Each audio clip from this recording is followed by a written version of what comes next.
Although sorcery killings are deemed as an inhumane and illegal act, the other side of the story that people tend to forget are the actual victims and their struggle to deviate from such a foul act in order to survive.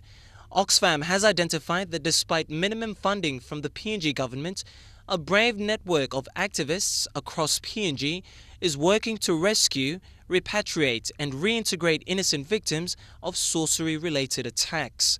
This pilot repatriation project saves an average of 3 lives every week since it began in October 2013.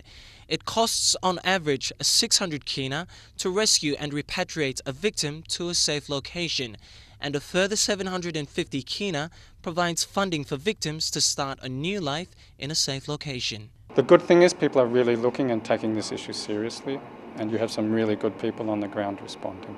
I feel with the momentum that's happening here in PNG, people are going to make progress on this if people work together.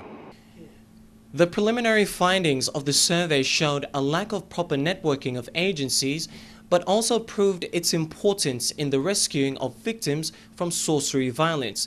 Efficient repatriation, proper resources, facilities, funding and security, including credible data collection, were some of the main impediments that were also highlighted in the survey. The report also presented recommendations, and some of these recommendations were shared by Mr. Philip Allen from Oxfam International PNG. Well, probably 3 things. First of all, they need to work with provincial governors and district officials so that people know that the old Sorcery Act, which allowed you to get away with this, has been repealed. So there's been a big change in the law, passed in Parliament in Waigani, but no one's told people in the provinces. Secondly, they need to make sure the police have the resources they need to enforce the law outside the main centres.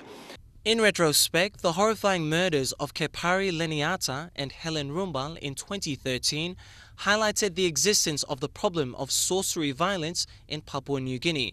The government responded by repealing the Sorcery Act 1971, but realized that this needed to be complemented by a more holistic and comprehensive response. For that reason, the Department of Justice and Attorney General, together with the Consultative Implementation and Monitoring Council and partners from the Melanesian Institute, the University of Goroka, the Australian National University, and the Australian Department of Foreign Affairs and Trade, recently convened